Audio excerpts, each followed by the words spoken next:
Growing concerns of an economic disaster in Zimbabwe, government has fired doctors striking for better pay over the last 2 months. Now, Zimbabwe is grappling with its worst economic crisis in a decade, with rolling power cuts, the shortage of U.S. currency, medicines, fuel, and a whole lot more. For more on that story, I'm joined in the studio by Aditi Lalbahadur, Foreign Policy Program Manager at the South African Institute of International Relations. It's good to see you. Hello, thank you for having me. What is the situation currently in Zimbabwe? I mean, is it as bad as we are hearing that it is? Inflation sitting at 300%, that economy expected to contract by 6%. Yeah, I mean, and that was 300% a few months ago. I'm not, there's a revised update. I think it must be, it's just spiraling. It's going back into a crisis that we're very familiar with. This is very similar to issues in 2008, when eventually Zimbabwe had to abandon its own currency. It's dire, I think, and it does seem to be spiraling. The only sort of message that seems to be coming out from the government side is to get rid of sanctions, because that's the sort of the stumbling block that is holding the economy back. But there's a number of other issues, I think, that are sort of politically that are really sort of standing in the way of Zimbabwe at this point in time. Yeah. Let's talk about this issue of the doctors essentially earning about $100 a month. That's the salary, right? Yeah. And they are, of course, saying that doesn't even begin to touch size. I mean, it just gets eroded immediately when you talk of an inflation on the other side of 300%. At some point, they were given an ultimatum to say, here's the offer, we'll give you a 60% salary hike, but return back to work by this time, and if you don't, that's it. Well, I mean, I think I don't know what to say to you. I think that the survival of the Zimbabwean system is predicated on its ability to be able to pay its public servants. And you'll recall a few years ago when we had the This Flag movement that was starting up, it was actually civil servants that were also joining the protest. So, it's doctors today. Is it going to be nurses tomorrow? Is it going to be teachers the day after? And, there's also reports of soldiers also not getting paid adequately. At least they're getting paid, but not being paid adequately. The defense forces resources are also diminishing. And that, for me, is a key power base of the ruling party. And if the situation escalates, you're going to get to a position where it's likely to implode. What is the impact then on the health in the country? I mean, how are they taking care of the sick in their hospitals? Are there any emergency procedures that are being done? I mean, what is happening? No, it really is. It's the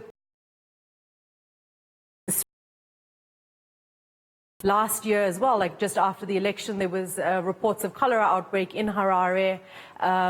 So the capacity for the state at this point to be able to manage these kinds of, the spread of disease is a big problem. And I think that's actually eventually going to become the problem of Zimbabwe's neighbors, and South Africa in particular. We're going to have to be the ones to carry the brunt of that. I think there is some kind of border management system that will, a cross-border system that will allow SADC to collaborate on cross-border health issues. But there's only so much that the South African government is able to do. Yeah. Food insecurity, hunger, is a real issue. Between 3 and 8 million people expected at this particular point to be actually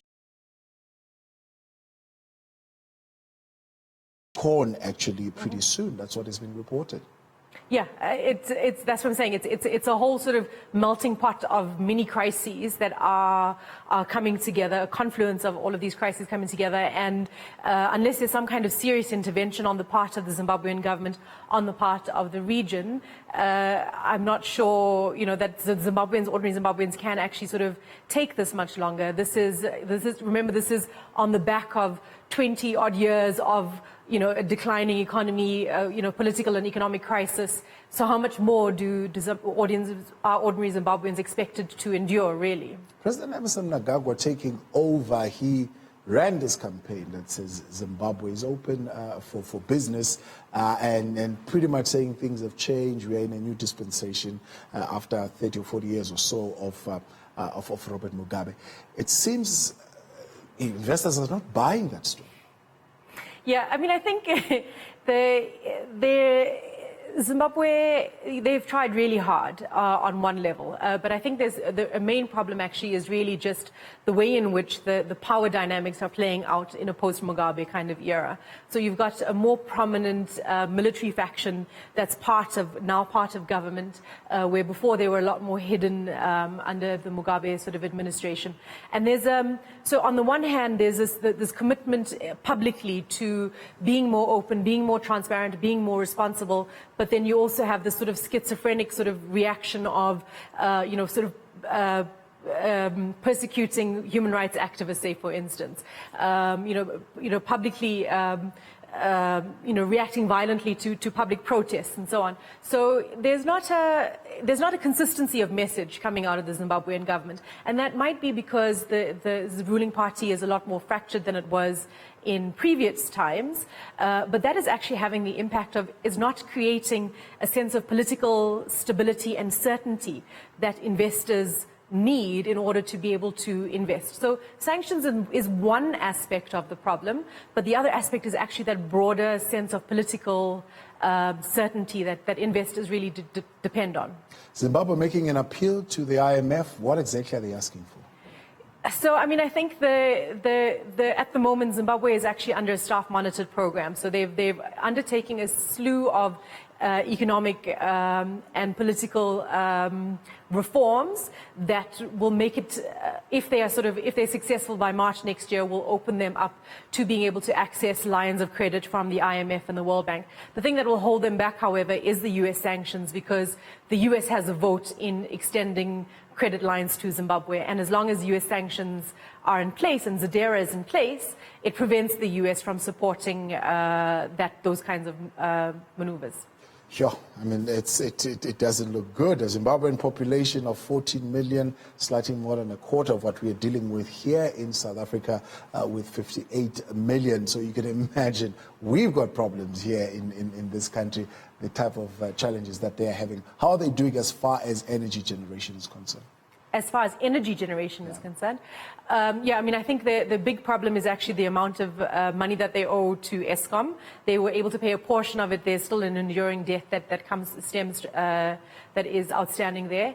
But I mean, we were in Zimbabwe in August this year. People are still in 18-hour power cuts a day.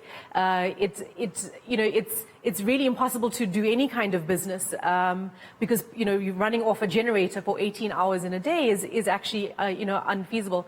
And at the time that we were there were talks from cell phone companies sort of saying that it was actually becoming too expensive for them to run.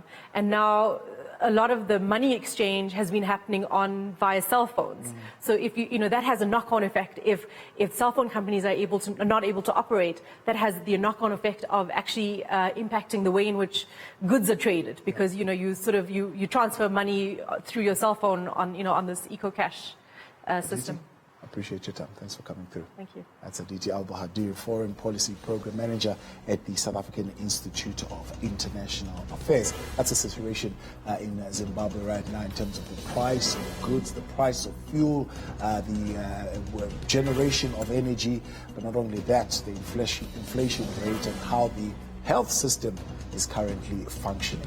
We'll update you on what's leading in your news this hour when we come back from this break. Do stay with us.